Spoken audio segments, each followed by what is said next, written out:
Hello, traders. Yuri Wagner here.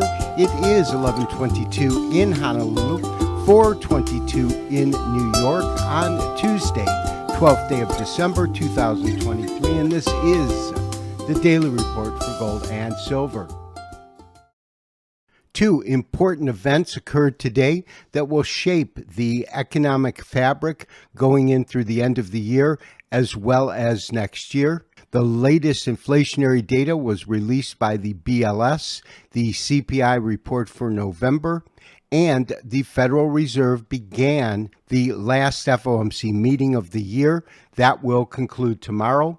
It is widely anticipated that the Federal Reserve will not raise rates tomorrow. However, what traders will be looking for is any information on what the Fed plans in terms of interest rate cuts next year. Gold today still dropped, but the carnage has tempered greatly with a reduction in price of only $2.40. February gold traded to a high of $2,012.50, a low of $1,992.30, and is currently fixed just under $2,000 per ounce at $1,995.30. We are looking at a daily candlestick chart of gold futures. You can see today's activity as this small line compared to the recent decline or fall in gold. Although we didn't get consecutive lower lows and lower highs as we did in silver, we certainly saw the carnage begin to wane and potential support begin to emerge. The major support level of 2,000 was broken with gold trading just under that. That is based upon this top right here. I labeled three levels based on recent tops. The first top occurring at the beginning of June. The second top, which came in roughly at $2,009, occurring at the end of July, and this most recent top that occurred at approximately $2,020 per ounce. I've also added a Fibonacci retracement. The data set begins at the lows of the October rally up till the recent highs that occurred earlier this month. And when we look at the high to current pricing, that is a decline of roughly $155 or close to a 50% retracement from the lows in October to the highs earlier this month.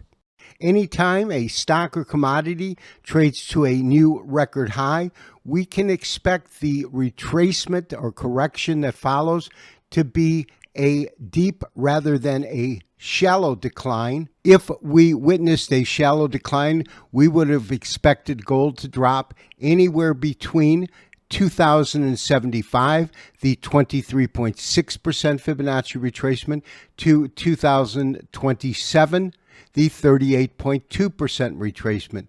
The fact that it fell well beyond that, close to a 50% retracement, is the beginning of a deep retracement, with an exceedingly deep retracement being a 61.8% drop, which would take gold to $1,949.10. Of course, what gold does from here and whether or not it finds support, as I expect it will, between the 50% retracement and $2,000 per ounce, which I have labeled as major support, it's all dependent on what the Federal Reserve decides and says tomorrow. And based on last week's jobs report, which came in a little bit above expectations, but today's report showing that inflation continues to be on a declining trajectory, moving closer to their 2% target, I would expect a more dovish Federal Reserve to emerge. I've converted our candlestick chart to a Heikin-Ashi, or Japanese average chart. We have had consecutive red candles, no upper wicks for the last 2 days, with a small upper wick 3 days ago. What we want to look for is a pivotal candle, something like we saw in this decline, where although we had moderate sized candlesticks, we had a significant pivot from red to green, and the green came as a small bodied, almost doji-like candlestick that marked the end of a small correction and the beginning of the final leg of this last rally, which took gold to its new record high.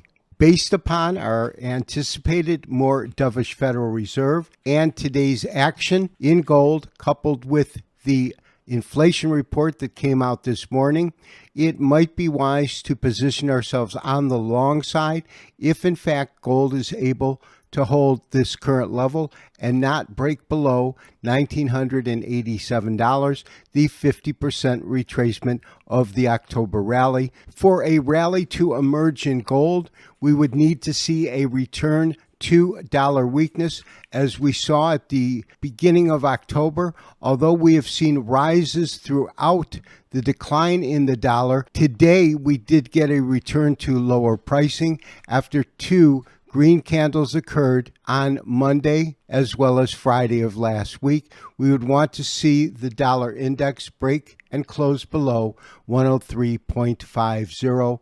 That would be a good step in confirming that to be a possibility. Lastly, I do want to take a look at silver.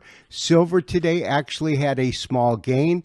You don't see that in a Heikin-Ashi chart, but when I convert it to a candlestick chart, it will be clear and the two-day candlestick pattern will also be revealed.